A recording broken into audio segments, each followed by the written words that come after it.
F1 Formula One. 5 Live's Checkered Flag podcast. Well, an absolutely remarkable Australian Grand Prix. I think that's the best word for it in Melbourne. Max Verstappen taking the win, Hamilton second, Fernando Alonso third, Lance Stroll fourth, Sergio Perez fifth after he started from the pit lane. And I don't really know where to start, but I'm going to take a bit of a wild guess. Alongside me for commentary was Jack Aitken, the former Williams reserve driver. Rosanna Tennant was down in the paddock speaking to all of the drivers. And Verstappen won the Grand Prix. The biggest controversy, Jack, was the end of the race. There was a red flag right at the end because Kevin Magnussen hit the wall. They did a red flag instead of a safety car, and then, which was already sort of controversial enough, to get the race finished under racing conditions. And then at the start of the restart, huge crash, 4 cars wiped out, 6 or 7 had gone through the gravel.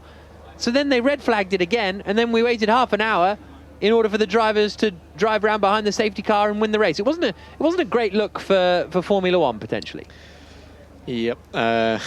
Listeners, you're going to have to bear with us. There are several things going on here. I do believe that everything that happened today was correct.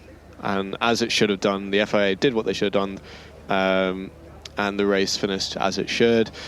There's a few reasons why, and it was confusing and it didn't look great, but we're going to get into it. So the main controversy of the final finishing order, why did they take back the order from the restart to before all of the crashes happened between the Alpines and Sargent and De Vries and all of that?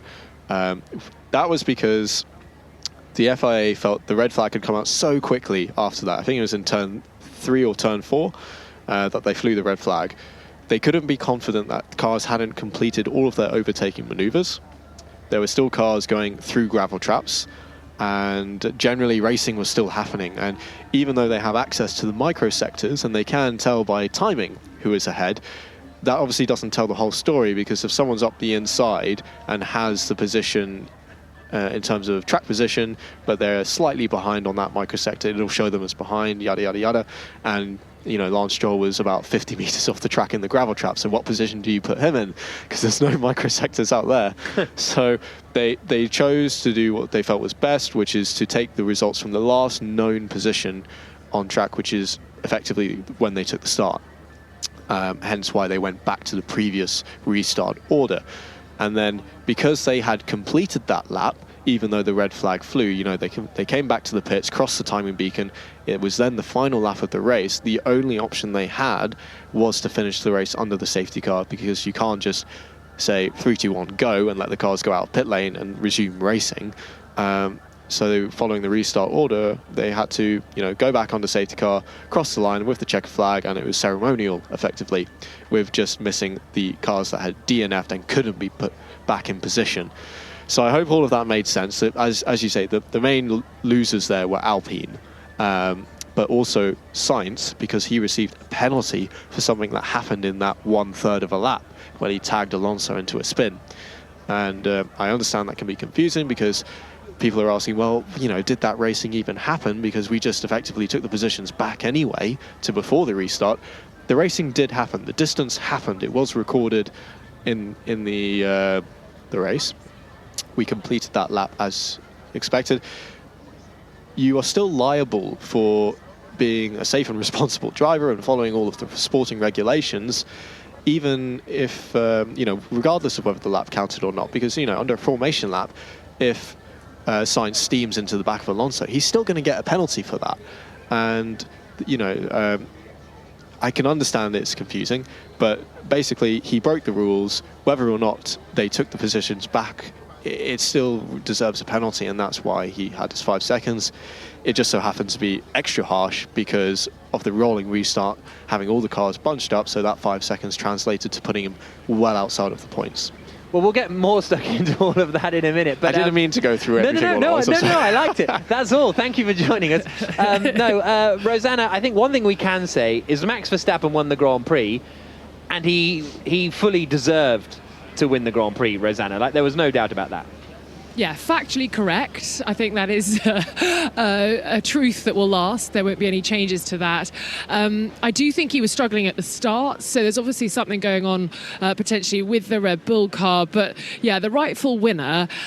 But I tell you something, guys, there are some angry drivers down here in the media pen. We've had Pierre Gasly walking away from interviews saying, enough, I don't want to talk anymore. I've had Carlos Sainz literally pacing whilst waiting to talk to other journalists. He's furious. He wants to go and talk to the FIA about his penalty. So I know we had to wait a long time after the Saudi Arabian Grand Prix for some answers. I think things may switch and change, even though we finally have seen the checkered flag here in Melbourne.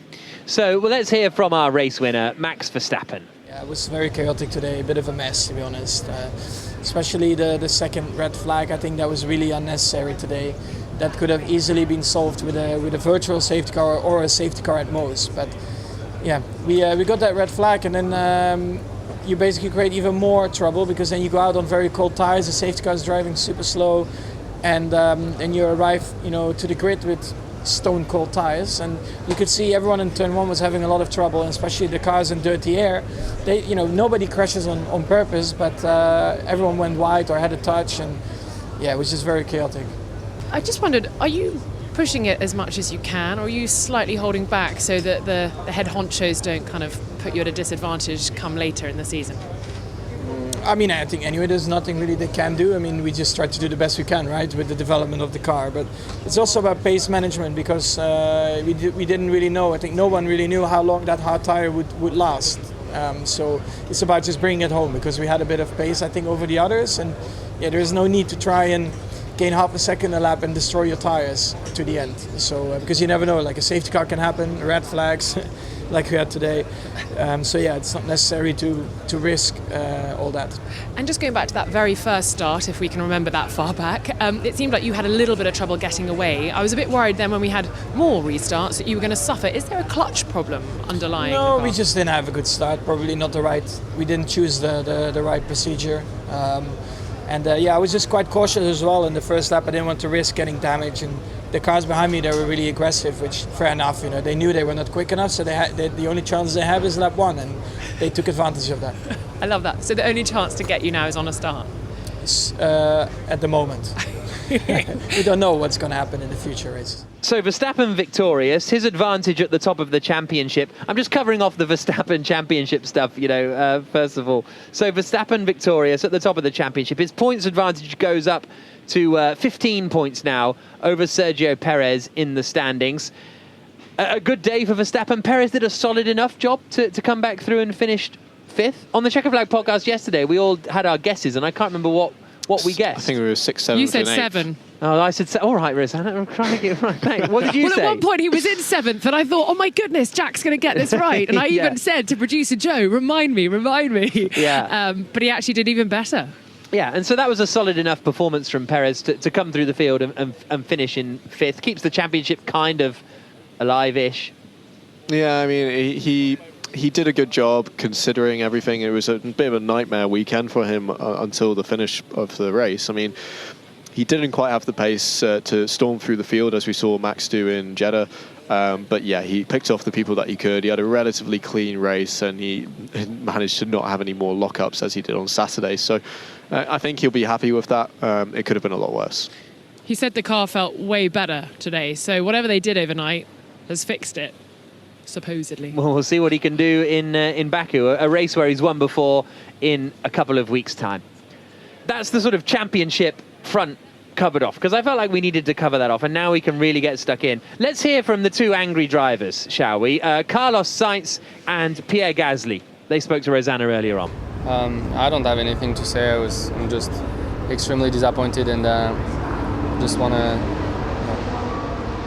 remember the positive. We didn't expect to be fighting one Ferrari and to have Alonso in my sights for most of the race, so that's what we remember. The rest, I just have no comment for now, and I'm way too disappointed to be standing here and looking these guys doing one lap. I'm fine. Sorry. Right now I cannot talk. I'm too angry, too disappointed.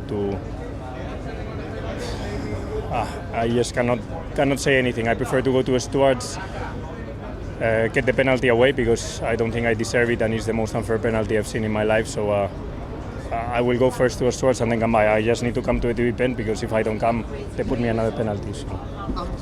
Sorry, I prefer not to talk. I'll come back later after going to stewards.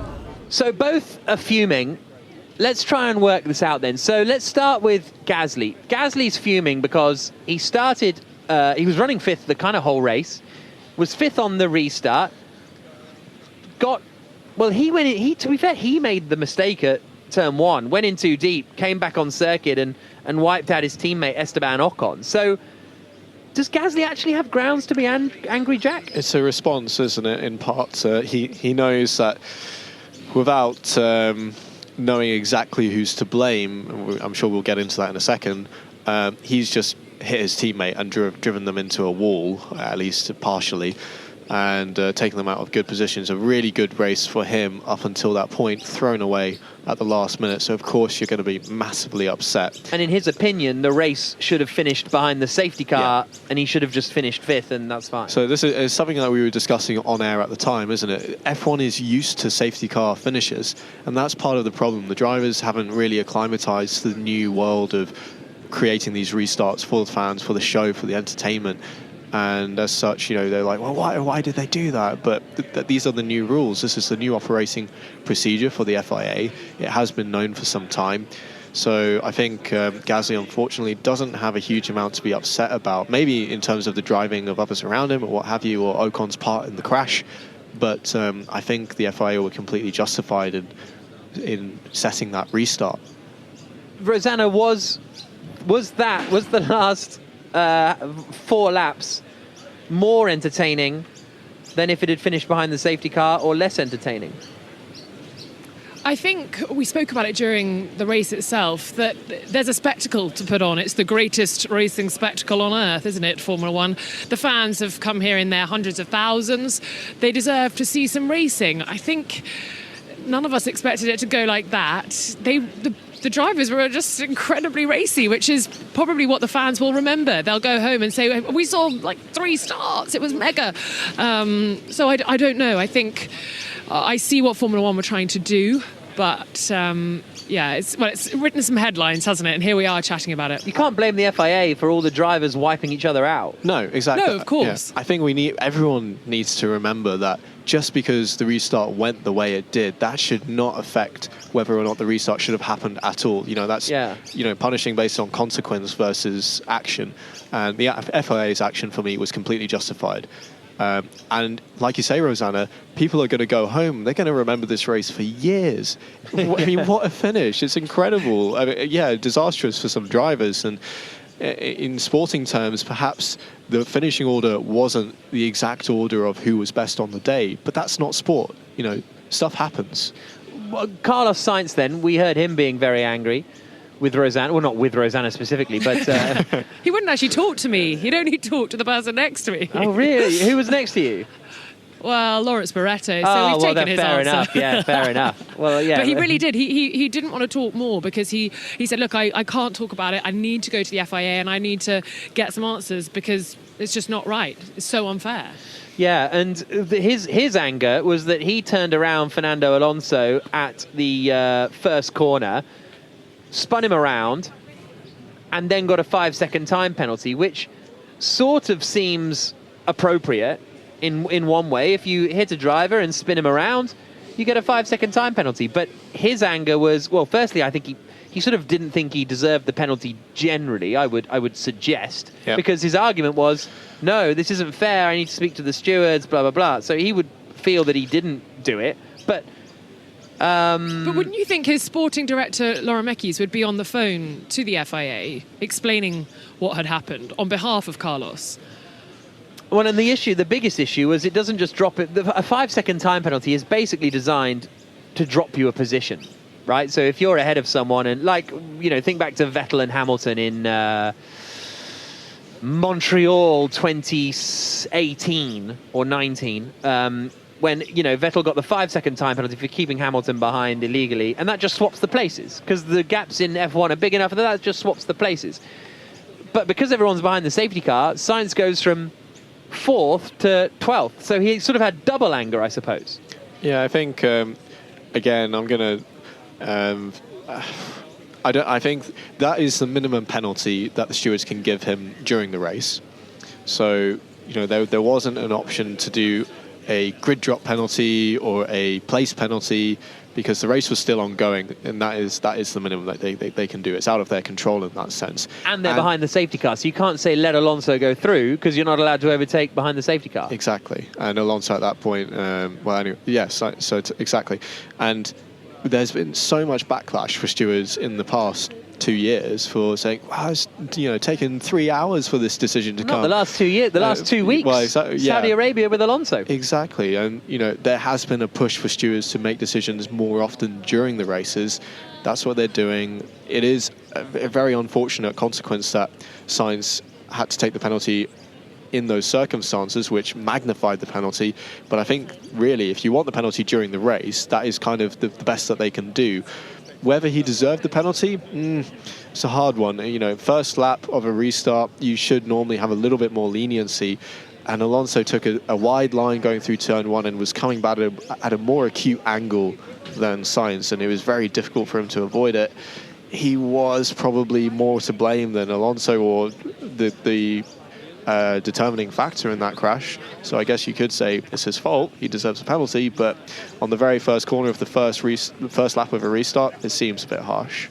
Rosanna, there will be people listening to this pod just getting really angry with us right now because we're all sitting here going, oh, no, the FIA was correct. What a bunch of legends, So, and so people will be like a bunch of... yeah, exactly. So people will be going mad listening to us and infuriated because it was a nonsense. It took us an hour to finish a race when the order was the same. So the question is, and because I'm broadly in agreement with Mr. Jack Aitken here, that the rules were applied correctly by the FIA. In the same way, the rules were applied correctly by the FIA in Japan last year when Verstappen won the championship. Under the rules of under the letter of the law, the correct thing happened. Is the problem, Rosanna, that the rules are all a bit nonsense, or there's a lack of flexibility, also because there's no doubt that today was stupid. It was a really stupid look for Formula One. Yeah, we got more entertainment, and I'm not against the restarts and all of that. But it all just takes so long. It all just takes such a nonsense that maybe, the rules are implemented correctly, but are the rules wrong? What I would say is when they write the rules, there are so many potential scenarios. You have 20 drivers, 10 teams. As we all know, no two races are the same. You cannot plan for every single eventuality. And as a lawyer, writing up these sort of legally binding terms and conditions, essentially, that the drivers and teams sign up to, you can't really account for everything. And I think this is a problem that Formula One starts tying itself in knots because it's hard to cover all eventualities. Yeah, I tend to agree. I think, the FIA come under a lot of flack because... sometimes rightly so, but they have a huge amount of responsibility in our sport, and it's very difficult for them to be correct 100% of the time. My only criticism of them today for the race is I wish that they could have come to these conclusions a little bit quicker, because like you said, Jack, I think they did everything right. It's just they kept fans waiting around a bit, and that adds to the confusion. So they need to be pretty succinct and concise and ready to go in these situations. And as time goes on and we have more races under these new regs, hopefully that will happen. And there's no like spokesperson from the FIA either. I think that's what I don't. So again, I cover the Formula E World Championship, and in that, the race director, a man called Scott Elkins, will come on the radio to everyone, including the world, and say, right, guys, this is what's going to happen. We're going to do the restart in this order for this reason. Blah blah blah. That's what's happening. I think we don't get that in F1. Rosanna's running around the pit lane trying to see who she can speak to. People are listening in on team radios to see what.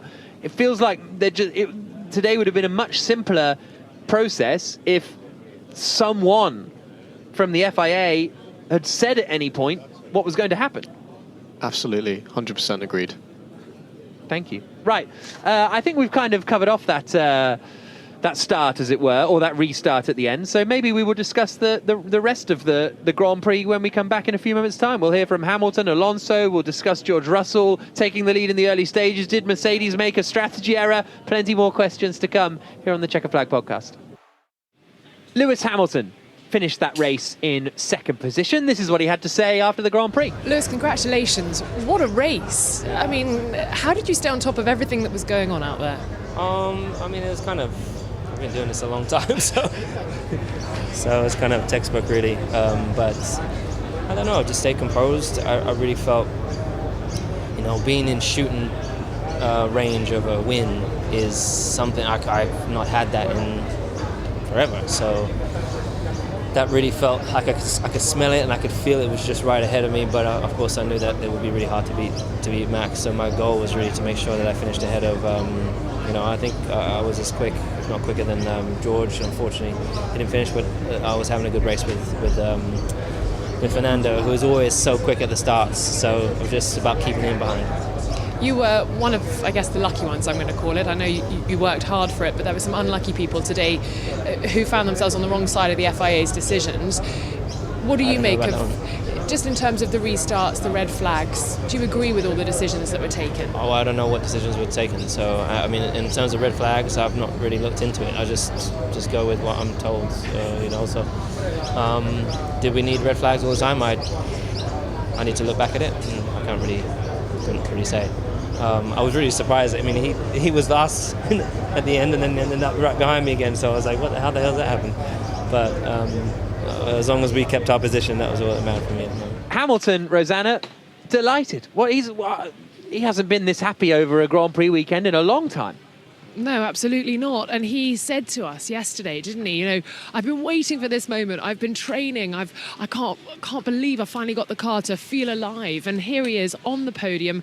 Toto Wolff saying everything was always under control. I kind of disagree. I think that race was slightly chaotic. But look, it's, I think, just great. And this is not because there's any sort of fandom here or about Mercedes for me. I just think it's great that they're back in the mix so that we're going to have more people taking the fight to Red Bull. It's just a shame that George Russell had that issue with the power unit catching fire, because then we could have really seen what the Mercedes have managed to do and whether they have taken a step forward. Well, let's take it right back to the start, because Russell, the first start, rather than any of the other two. But Russell took the lead of the Grand Prix. Great getaway. Hamilton absolutely sent it into turn 3, which was a lot of fun. So it's suddenly Mercedes first and second. Then we had that first safety car, which then became a red flag. But at the point it was a safety car, Mercedes pitted Russell. Hypothetically, Aitken, good decision, right decision? Well, I know we'll never know, but it felt like he thought it was risky. He thought it was still risky. Yeah, I mean, he was in 7th place and... did Mercedes have a chance of winning if they were running 1-2 in that Grand Prix? Or was Verstappen too fast? I think probably not. I think it's very likely he would have been too fast, because we saw how easily he dispatched Hamilton at the restart. So he would have gotten into clean air and he would have been able to get to effectively do an overcut on Russell while he was trying to work his way through that traffic. And we saw that the Mercedes, they don't have the straight line speed of the Red Bull to just work their way through traffic that quickly. So I think that Russell probably would have lost a bit too much time. And even if he hadn't, even if he'd gotten out ahead of Verstappen after Verstappen boxed, he was too quick. Verstappen would have got him anyway. Yeah, so one of those where undercut or overcut, whatever you do, you're going to lose out. So I do largely agree that Verstappen would have won the Grand Prix, whatever happened. Hamilton finishing in second. Russell, though, it was a shame for him because he was running very well. It was one of those unlucky days, wasn't it? It was the red flag screwed him over a little bit, and then the car breaks down. What did we make of some of his comments? In fact, these are his comments. This is what Russell said about the Red Bulls.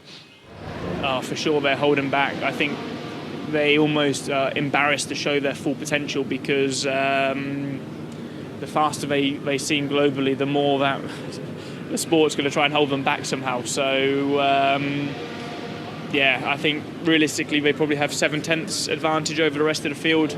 I don't know what the pace difference looks like at the moment, but Max has got no reason to be pushing it, nor has Red Bull. So, yeah, they've done a really great job, to be fair to them. We can't take that away, and we clearly have to up our game.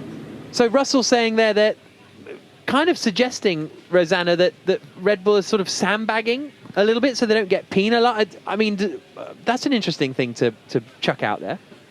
Well, it's this subject of what is sport. You know, people do a good job, they rise to the top, they become the winners. If they keep on doing a good job, they're the winners for quite a long time. And we have these periods of domination in Formula One, or have had these periods of domination. And now we're moving into a Red Bull phase again.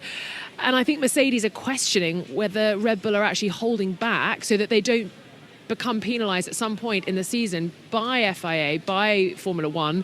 And I did ask Max that after the race, but I think what he was trying to explain was that actually it's not some master plan so that they can continue winning. I think it's actually more a sort of case by case. And so during the race, he didn't want to race off. He wanted to make sure he made it to the end for, you know, many reasons, not because they think they have an issue necessarily, but so that, you know, they don't run out of engines or they don't run out of tyres. So I don't know. I think it might be trying to make headlines from Mercedes there, maybe, but an interesting one to keep an eye on, Jack. Because you always want to win the race at the slowest pace possible. Is like a famous motorsport thing. Yeah, it's the classic saying, and I mean, I think it is Mercedes and George trying to make headlines rather than anything else.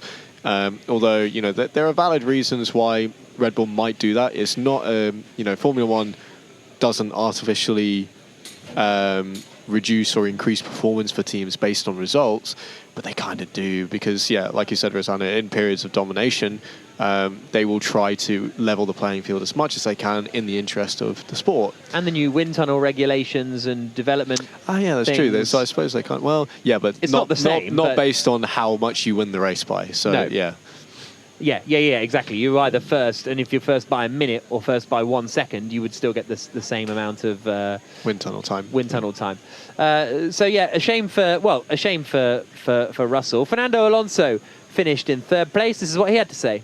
More confusion today, I think, for Formula One fans back at home. Was it confusing for you in the cockpit as well? It was for us, but hopefully the fans, they had more info, because sometimes in the car you don't know much, and your team is busy on other things, so there are a lot of quiet moments on those red flags that maybe on television or something it was more, or you had more explanation. But yeah, at the end of the day, as I said, the FIA has the control of everything, and they know more parameters that we don't know. So, you know, if they thought that it was needed, those red flags, you know, there is a reason behind, and let's try to understand it.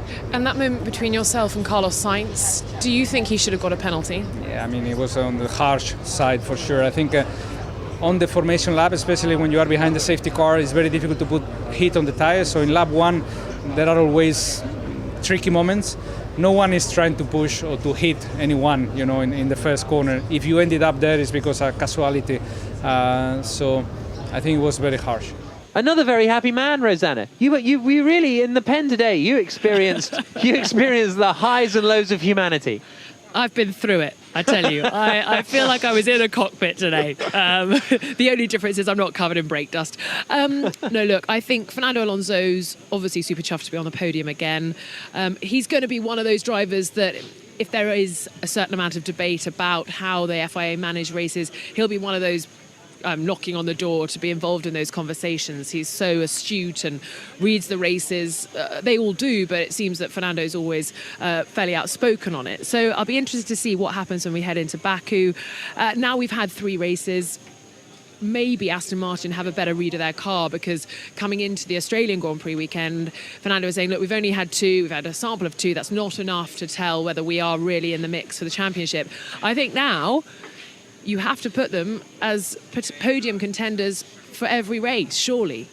Yeah, I think so. I think they're definitely in the fight for second in the championship, that's for sure. And Stroll was a bit nothingy today, but he was absolutely fine, and they finished third and fourth. Alonso said he couldn't catch Hamilton. I think Stroll was pretty lucky to finish where he did. I mean, obviously he had to do the work to get there, but he benefited from the Gasly Sainz. And he dropped miles off Gasly as well, didn't he? He just couldn't hold the pace of that trio ahead of him. So a good result for the team, but yeah, Stroll definitely benefited from all of that chaos at the end.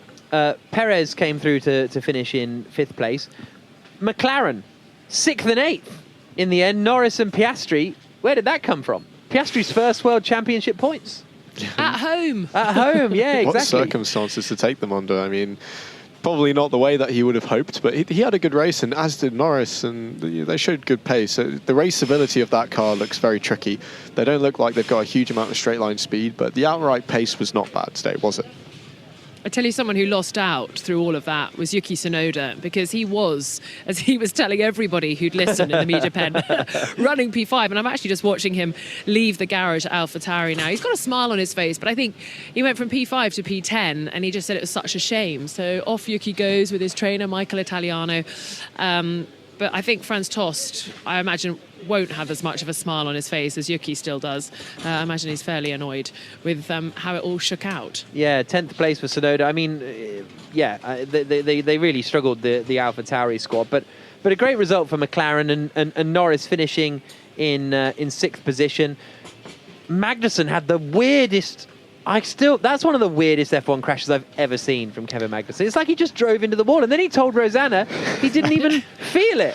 I do kind of get it. He must have been lying. No, so I think He drove into the wall at 140 miles an hour. So, on the exit of turn 2, the wall that he hit is like that up to a point in that corner. The wall is right on the yellow line, i.e. the track edge, and then at the point where the exit curb is, where the FIA thinks that the racing line is, it sort of widens out to accommodate that curb, and that's where most of the drivers, or all the drivers, have been until this point. And K-Mag, he wasn't fighting the car or anything. There wasn't a mistake or a slide.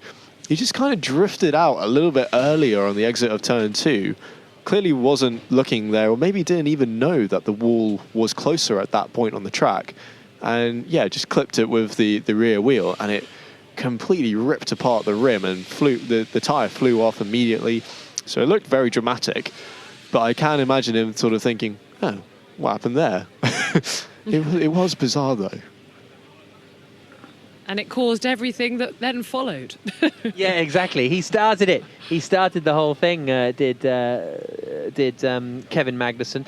And finally, I think the final mention has got to go to Alex Albon, really. A very strange... it was a bit of a strange spin, and Williams were looking like they could have really got a good haul of points today. It was a shame for Albon, but also it just looked like his own mistake. I think Rosanna should just be happy that Alex spoke to her, one of the chosen few in the media pen, apparently. Yeah. He came back. I have to say, he came back to talk to everybody. Strange that as well. All a bit peculiar. I mean, everything's been peculiar. I'm having to sit down to record this. Take the weight off my feet. It just looked like that he was already potentially struggling with the rear of that car. We spoke before the race start about how the Williams is a bit harder on its tyres than others. I can't believe that's the whole reason. There must have been some other circumstances that played into it. But yeah, the rear just let go pretty much straight away from the entry, and was a very slow spin, and he even got back on power to get ready for the exit of the corner before realising that things were going quite literally sideways. Right, Aiken, you're fired. Right, I think we've kind of covered everything off, really. Just to go back to the big controversy, one word, yes or no? Should they have done a restart with 2 laps to go? Yes. Jack Aitken. Yes. Rosanna? Yes, I think they should have. I think we just then can't control, obviously, goes without saying, what the drivers do. But that's sport. Yeah, okay, I completely agree. The one thing is, though, I'm just going to say, are we not still waiting to hear if Carlos Sainz has got a penalty or not? Still? No, it's done, isn't it? That's pretty fine. He was going to the FIA. Yeah, he can moan all he likes, but the penalty has been given in the race, so it's not going to change. Well, it's not. You can't appeal a penalty once it's been applied during the race. Well, that's very true. So we'll wait. I mean, it's like a night race. It's dark again, recording the Chequered Flag podcast, and it is. Yeah. So that's all we have time for, really. For me, I agree. And also, so many people will think of like some classic moments of those short restarts where the whole race was really dull. Brazil, when Gazzo got his first podium, Hamilton hit Albon.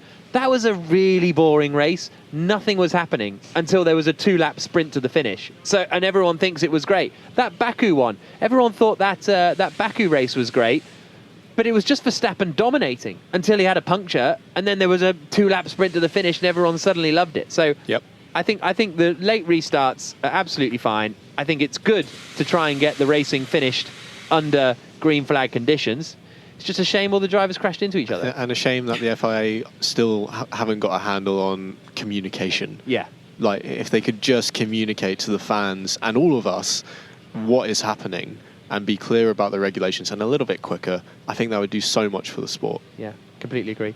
Well, Jack Aitken, thank you very much. We'll see you at some point in the future. Rosanna Tennant, thank you very much. You're going to go put another shrimp on the barbie, I think. Yeah. Let's do it. Let's do it. This has been an IMG production for BBC Radio 5 Live. We'll be back. We're going to have a nice, quiet, calm Grand Prix next weekend. We are going to Baku, another high-speed street circuit. Great. That'll be fine. Yep, known for its calm It'll be races, that fine. place. Well, the next F1 racing weekend, I should say, which is in 4 weeks' time. We'll be back with a preview podcast and all of the normal stuff. Thank you very much for joining us over the weekend. We'll speak to you in Baku.